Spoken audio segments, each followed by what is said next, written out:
ठीक है, समांतर क्रम संयोजन कर लिया था, श्रेणी क्रम संयोजन कर लिया था, इसके बाद में आए थे क्वेश्चन करने तक में। ठीक है, तो अब अपने पास आ जाएगा समांतर क्रम से संबंधित कुछ क्वेश्चन, समांतर क्रम से संबंधित कुछ प्रश्न। ठीक है, समांतर क्रम से संबंधित कुछ प्रश्न करने हैं, तो एक मिनट।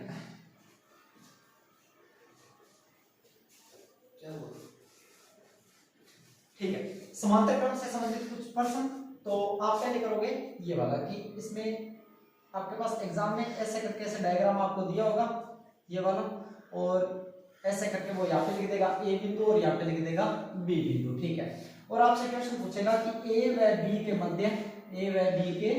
मध्य तुल्य प्रतिरोध आप ज्ञात करो, तुल्य प्रतिरोध ज्ञात करो। ठीक है, अगर वैसा करें तो आप क्या करोगे, सबसे पहले आप देखोगे जैसे उसने दे दिया 2 ओम दे दिया और ये भी कितना दे दिया 2 ओम दे दिया। ठीक है, अब इसमें क्या करोगे, आप देख रहे हो कि इसमें दोनों सिरे एक बिंदु पर जुड़े और दोनों सिरे एक बिंदु पर जुड़े हैं, मतलब ये कौन सा हो गया, समांतर क्रम संयोजन। ठीक है, समांतर क्रम संयोजन हो गया। ठीक है, तो आप क्या करोगे, समांतर क्रम संयोजन का तुल्य प्रतिरोध का सूत्र लगाओगे। आपके पास सूत्र आया था 1/r बराबर 1/r1 प्लस 1/r2। ठीक है, 1/r बराबर इसको r1 मान लो और ये कौन सा हो जाएगा, r2 हो जाएगा।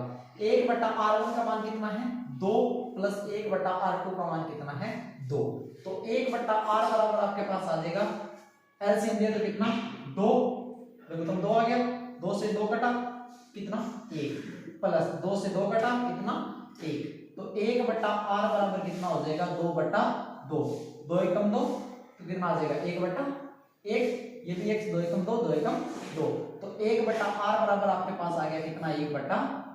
अब यहाँ पे क्या करते हैं, कहीं यहाँ पे छोड़ के आ जाते हैं, आपको यहाँ पे नहीं छोड़ना है। अब देखो आपसे पूछा है तुल्य प्रतिरोध याद करो, मतलब किसका मान याद करना है r का, और यहाँ पे आपके पास क्या है 1/r, तो आप क्या करोगे, इसको उल्टा करोगे तो यहाँ पे क्या हो जाएगा r, और यहाँ पे 1 का उल्टा कितना हो जाएगा 1, यहाँ पर इसके लास्ट में लगा देना ओम, ये आपका क्या हो जाएगा आंसर हो जाएगा।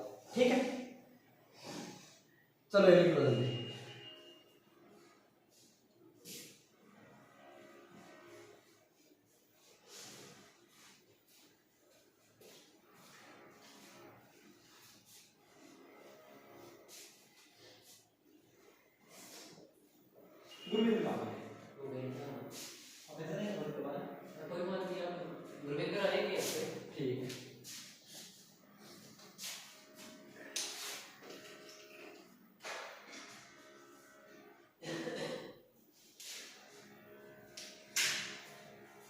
ठीक है, अगला क्वेश्चन देखो, सेम ऐसे एक क्वेश्चन और है आपके पास, और उसके अंदर क्या करोगे आप,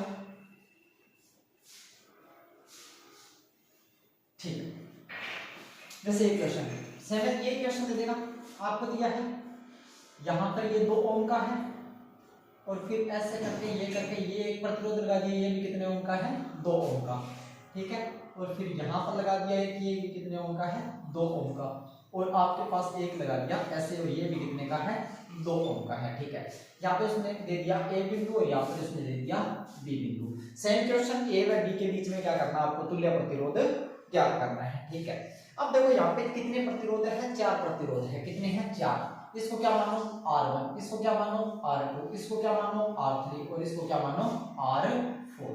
ठीक है, थोड़ा सा ध्यान से देखो कि ये जो दोनों है, देखो पहले प्रतिरोध का दूसरा सिरा दूसरे प्रतिरोध के पहले सिरे से जुड़ा है, तो मतलब ये दोनों किसके अंदर होंगे, आप इनको ऐसे भी जोड़ सकते हो ना, पहले प्रतिरोध का दूसरा सिरा दूसरे प्रतिरोध के पहले सिरे से जुड़ा है, ऐसे जुड़ा है। ठीक है, नीचे जब इसको देखते हैं, इन दोनों को देखते हैं, तो देखो इस प्रतिरोध का दूसरा सिरा इस प्रतिरोध के पहले सिरे से जुड़ा है, मतलब ये भी क्या है एक लाइन के अंदर है।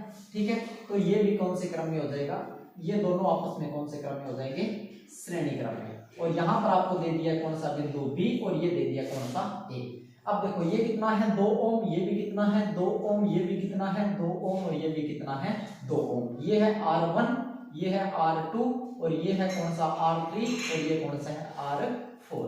ठीक है, अब अपने को इसकी जरूरत है नहीं, तो एक बार इसको कर देते हैं, रफ कर देते हैं। ठीक है, अब देखो जब यहाँ पर, अब देखो अब इसमें क्या है, R1 और R2 दोनों किसमें जुड़े हैं, श्रेणी क्रम में जुड़े हैं। ठीक है, फिर एक लाइन लिखोगे, R1 व R2 दोनों प्रतिरोध श्रेणी क्रम में जुड़े हैं। दोनों प्रतिरोध किसमें है, दोनों प्रतिरोध श्रेणी क्रम में जुड़े हैं, श्रेणी क्रम में है। ठीक है, श्रेणी क्रम में है तो इन दोनों को जो पहले श्रेणी क्रम वाले को हल कर लेना, उसके बाद में समांतर क्रम वाले जो बचेंगे, समांतर क्रम में बचता है तो समांतर क्रम में कर लेना।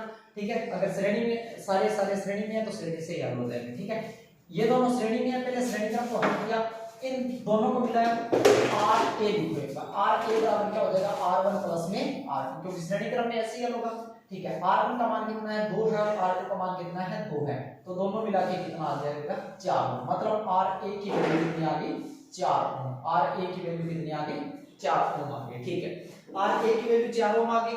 अब देखो, अब क्या करोगे, R3 और R4 ये किसमें, श्रेणी क्रम में, फिर लाइन लिखोगे, R3 व R4 श्रेणी क्रम में है, श्रेणी क्रम में है, R3 व R4 किसमें है, श्रेणी क्रम में है।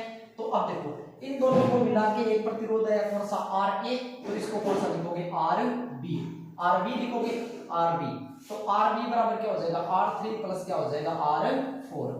फिर RB is equal to R3 का मान कितना है, 2 ओम, और R4 का मान भी कितना है, 2 ओम, तो RB का मान कितना हो जाएगा, 2 और 2 जोड़ दिए तो कितने, 4 ओम। ठीक है, RB का मान कितना आ गया, 4। इसका मतलब ये हुआ कि इन दोनों को अगर जोड़ते हैं तो 4 ओम का एक प्रतिरोध लगता है, मतलब इन दोनों को इकट्ठा करके एक ही प्रतिरोध लगा देते हैं, 2 प्रतिरोध लगाने की जरूरत नहीं है, इन दोनों को हटा के 4 ओम का एक ही प्रतिरोध अपने लगा देते हैं। और इन दोनों को हटाए, इन दोनों को जब हल करते हैं तो कितना आता है, 4 ओम, मतलब इसको हटाए 4 ओम का, इन दोनों को हटा के भी 4 ओम का एक प्रतिरोध लगा देते हैं।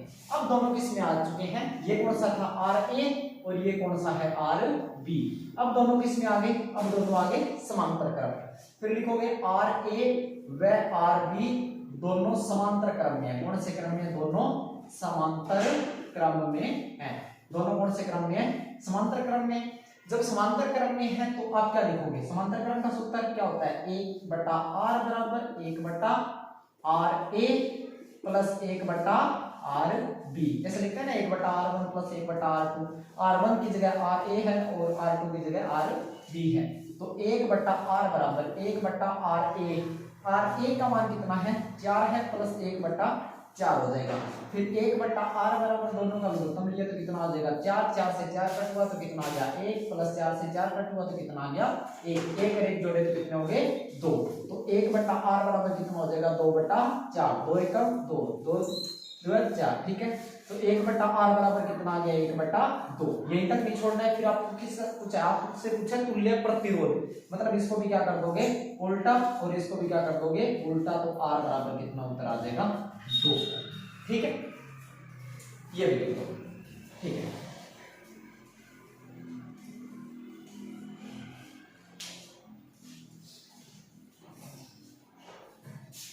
वहां पे दूसरे वाले वहां पे 100 वाट बल्ब पड़ा ना, उसकी वजह से ना ज्यादा है, इसकी ज्यादा है,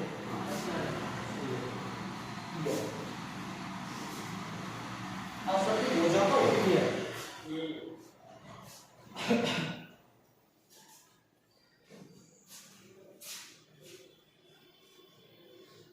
ठीक है, अगले टॉपिक पे चलते हैं, और अगला टॉपिक अपने पास है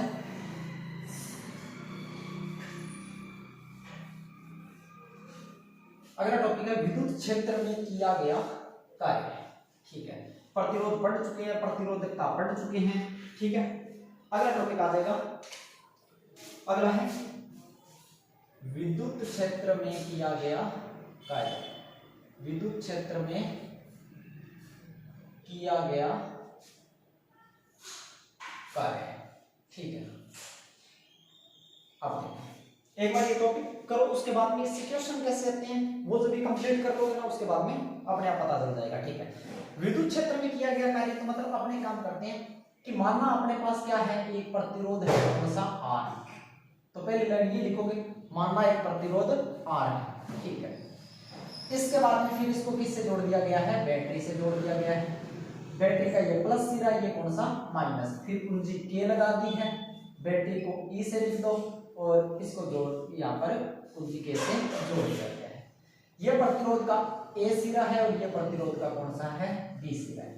जब इसको बैटरी से आप जोड़ोगे तो इन दोनों के बीच में विभवांतर कितना आ गया, वी आ गया, और इसमें धारा कितनी जा रही है, आई जा रही है। कितनी जा रही है, आई जा रही है। यही सारी बातें अपने इसमें हिंदी में लिखनी होती है थ्योरी में। क्या लिखोगे, माना एक प्रतिरोध आर है जिसके सिरों पर विभवांतर कितना है, वी है, तथा उसमें प्रवाहित धारा आई है। ठीक है, अब देखो, अब आप एक सूत्र याद रखना, आपने पढ़ा भी था, आपने पढ़ा था V बराबर W बटा Q, किसके अंदर, विद्युत विभव के अंदर पढ़ा था। ठीक है, V बराबर W बटा Q। अपने को निकालना है क्या, कार्य, और ये रहा कार्य, कार्य क्या, W, तो W निकालेंगे तो Q इसके गुणा में चला जाएगा, कितना हो जाएगा, VQ। ठीक है, तो विद्युत